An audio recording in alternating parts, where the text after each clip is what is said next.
Ассалаумағалейкум, құрметті көрермен, армысыздар. Сіздер футбол туралы YouTube каналындасыздар. Елімізде футболдан 2024 жылдың жаңа маусымы басталған. Наурыз айының басында оның алғашқы 2 туры өткен болатын. Сол өткен ойындарға жасаған шолуымызды назарларыңызға ұсынамыз. Ел чемпионатына 13 команда қатысуда. Ол 14 командадан тұру керек еді, бірақ қаржылық проблемаларға байланысты Түркістан облысының Мақтаарал командасы чемпионатқа жіберілмеді. Оның орнына келу керек болған Павлодарлық Ақсу командасы да чемпионаттың басталуына бір күн қалғанда чемпионаттан бас тартты. Бірақ чемпионат жоспарланғандай 26 турдан тұрады. Тек әр турда Ақсумен жоспарланған матчтар өткізілмейтін болды. Чемпионат 1 наурызда Астана жеңіс матчымен ашылды. Бұл елордалық дерби Алматы қаласында өтті. Өйткені Астана аренадағы жөндеу жұмыстарына байланысты Астана командасы өз қарсыластарын Алматы қаласындағы Хан Тәңірі алаңында қабылдауда. Өткен маусымның вице-чемпионы Астана премьер-лигаға биыл көтерілген жерлестермен болған ойында өздерінің фаворит екендігін ойынмен де байқатты. Астананың гол салатын көптеген мүмкіндіктері болды. Жеңіс командасы да қарап қалмауға тырысты. Олар жасаған шабуылдардың бірінде доп Астана командасының қақпа бағанасына кейін қайтқан болатын. Дәл осы сәттен кейін қарымта шабуылға шыққан Астана есеп ашып кетеді. Гол жеңіс командасының қақпашысы Никита Калмыковтың атына жазылып, автогол тіркелді. Ал негізінде қақпаға қарай соққыны бағыттаған Астананың гвинеялық шабуылшысы Усман Камара болатын. Ойынның 62-ші минутында осы Камараның басынан кейін қарсылас команданың айып алаңының дәл ортасында тұрып, салқынқандылық және шеберлік танытқан Елхан Астанов есепті 2-0 қылды. Осы 2-0 есебі матч соңына дейін өзгермеді. Астананың сенімді жеңісі, ал жеңіс командасы маусымды жеңіліспен бастады. Осы маусым ашар матчы аяқталғаннан кейін 1 наурыздағы 2-ші ойын өтті. Ол Қызылорда қаласында өткен жергілікті Қайсар мен Ақтөбенің арасындағы матч болатын. Ойынның 24-ші минутында Рамазан Оразовтан пас алған Ыдырыс Умаев матчтағы есепті ашты. Екінші таймда ойынның 55-ші минутында Ыдырыс Умаевтан пас алған Максим Самородов есепті еселей білді. Бұнымен Ақтөбе командасы тоқтап қалған жоқ, әсіресе Ыдырыс Умаев. Тағы да Рамазан Оразовтан пас алған Ыдырыс матчтағы 2-ші голын соғып дубль рәсімдеді. Осы сәтте ресейлік Ыдырыс Умаевтың қазақстандық паспорт алғалы жатқанын айта кетейік. Дегенмен Қайсар командасы да қайсарлық танытып, ойынның 90+5-ші минутында бұрыштама соққысынан кейін гол сала білді. Жұбаныш голының авторы Қайсардың белоруссиялық қорғаушысы Руслан Юденков. Қорытынды есеп 1-3 ақтөбеліктердің сенімді жеңісі. Бірінші турдың қалған ойындары 2 наурызда өтті. Алматының орталық стадионында жергілікті Қайрат Петропавлдық Қызылжарды қабылдаған болатын. Бұл екі команда өткен маусымда чемпионаттың соңына дейін 4-ші орынға таласқан болатын. Есепті 1-ші таймның аяғына қарай Қайрат ашты. Гол авторы өткен маусымның үздік сұрмергені бразилиялық Жоао Пауло болды. 2-ші таймда Қызылжар командасы да жасаған шабуылдарының нәтижесін көрді. Ойынның 62-ші минутында қарсылас команданың айып алаңындағы қарбалас сәтті пайдаланған Тимур Мулдинов есепті теңестірген еді. Дегенмен араға 10 минуттай уақыт салып, Қайрат тағы да алға шықты. Алыстан әдемі гол салып, көзге түскен Қайраттың грузиялық жартылай қорғаушысы Георгий Зария болды. Осы 2-1 есебі матч соңына дейін сақталды. Семейде өткен маусымның қорытындысы бойынша премьер-лигаға көтерілген жергілікті Елімай Атырау командасын қабылдап, 1-ші турда алғашқы ұпайына қол жеткізді.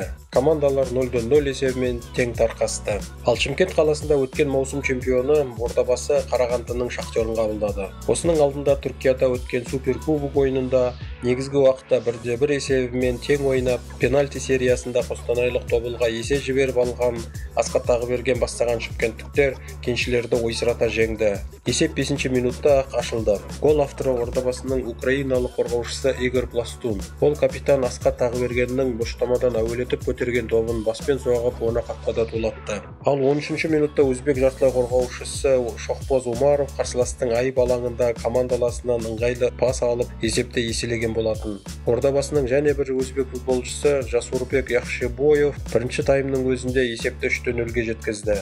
Ол Асқат Тағыбергеннің көтерген добын баспен соғып, ойын іске асыра білді. 2-ші таймда да Ордабасы гол салуын тоқтатпады. 61 минутта сербиялық легионер Златан Шехович Шавхоз Омаровтың қапталдан шығарған пасын шебер пайдаланып командасының 4-ші голын салды. Ал 67 минутта бұрыштама соққысынан кейін болған Шахтер командасының айып алаңындағы қарбалас сәтті пайдаланып Сергей Малый да командасының кезекті голын салды. Сөйтіп ордабасы қарсылас команданың қақпасына жауапсыз 5 гол салып, маусымды сенімді бастады. Ал бірінші тур ойындарын жапқан Қостанайда өткен Тобыл Тұран матчы болды. Биылғы суперкубок иегері Қостанайлық Тобыл өткен маусымның қорытындысы бойынша Премьер-лигаға шыққан түркістандық Тұранмен өткен матч қарсаңында айқын фаворит еді. Оны олар іс жүзінде де дәлелдеді. Дегенмен түркістандықтар да қарап қалмады. Олардың да гол салатын мүмкіндіктері болды. Тобыл қақпашысы Стас Покатиловпен 1-1 шыққан сәтте болды. Ал қостанайлықтар есепті 40 минутта ашты.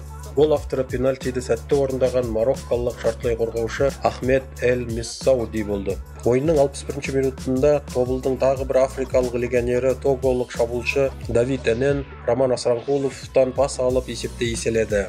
2-0 есебі матчтың соңына дейін өзгеріссіз қалды. Қазақстан құрама командасының алдағы маңызды ойындарына байланысты соған дайындықтарын ертерек әрі тыңғылықты жасасын деген мақсатта ішкі чемпионаттың 2-ші тур ойындары араға 3 күн сола өткізілді. 5 наурызда Қайрат Нұрдәулетов баптайтын Талдықорғандық Жетісу Алматы қаласындағы Жасқыран стадионында Астана командасын қабылдады. Чемпионаттағы командалар санының тақ болуына байланысты бірінші турда талдықорғандықтар матч өткізбеген болатын. Серікжан Можықов бастаған жетісулықтар жақсы қорғана білген, қарымта шабуылдарға да шығып тұрды. Соның бірінде гол салған да болатын. Бірақ ол голды төрешілер қолмен ойнады деп есепке алмады. Ал есепті ойынның 87 минутында фаворит команда Астана ашты. Гол авторы алыстан қақпаны дәл көздей білген Ян Вороговский болатын. Оның үстіне Жетісу ойыншысы матчқа қосылған қосымша уақытта өзінің айып алаңында тәртіп бұзып пенальти әкелді.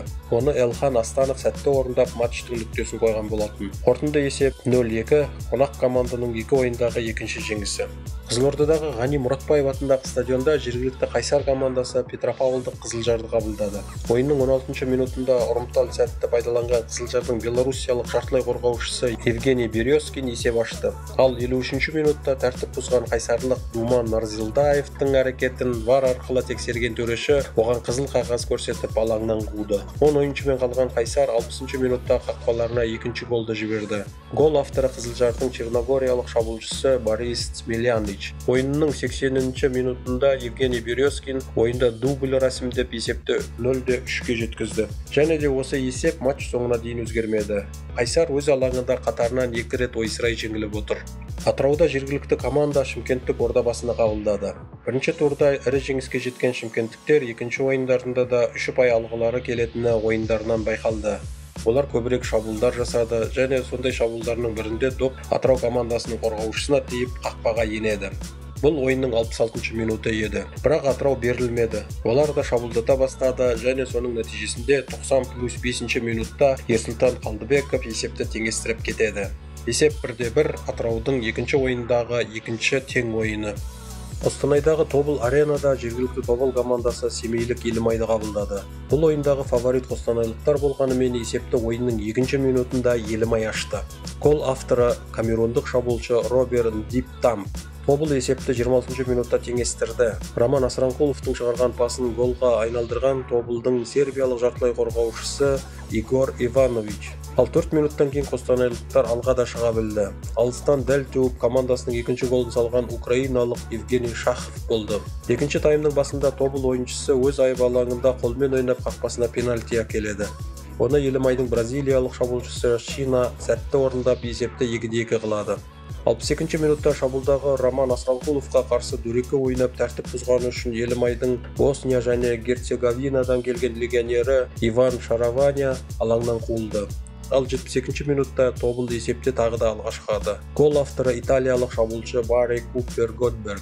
Ал 90+1 минутта құрама командамыздың ойыншысы Еркін Тапалов ғаламат гол салып ойынның әдемі нүктесін қойып берді. Қорытынды есеп 4-2 Тобылдың 2-ші ойындағы 2-ші жеңісі. Қарлы Павлодарда астаналық жеңіс командасы Қарағандылық Шахтерді қабылдады. Командалар терезелері тең ойын көрсетіп жатқандай еді. Бірақ бірінші таймның соңында Шахтер қорғаушысы болмайтын жерде доптан айырылып қалып, оны жеңістің косовалық шабуылшысы Арп Манай пайдаланып кетеді. Осы голдан кейін басқа ойында гол салынбады. Қорытынды есеп 1-0 жеңіс командасының жеңісі. Екінші тур ойындарын жапқан тұран қайрат матчы болды. Бұл матч Шымкент қаласында өтті. Ойында алматылықтар фаворит болғанымен Түркістанның командасы да қарап қалмады. Дегенмен ойында есеп ашылмай командалар ұпай бөлісті. Енді назарларыңызға Қазақстан чемпионатының алғашқы 2 тур қорытындысы бойынша турнир кестесін ұсынамыз. Кестені максималды 6 ұпай иеленген Қостанайлық Тобыл мен Астана бастаса, әлі ұпай алмаған Жетісу, Қайсар және Шахтер командалары әзірге көш соңында. Чемпионатымыздың сұрмергендер тізімінің басында әзірге 2 голдан салған Евгений Березкин, Ыдырыс Умаев және Елхан Астанов. Осымен футболдан 2024 жылғы Қазақстан чемпионатының алғашқы 2 туры бойынша шолуымыз аяқталды. 3-ші тур ойындары 30 және 31 наурыз күндері өтетін болады. Бізді қарағандарыңыз үшін сіздерге көп рахмет. Келген жаңа жылымыз әз-наурыз мейрамы құтты болсын. Ұстаған оразаларыңыз қабыл болсын. Жеңісті күндеріміз көп болсын ағайын. Каналымызға жазылып лайк басып қоюларыңызды сұраймыз. Келесі кездескенше аман сау болыңыздар.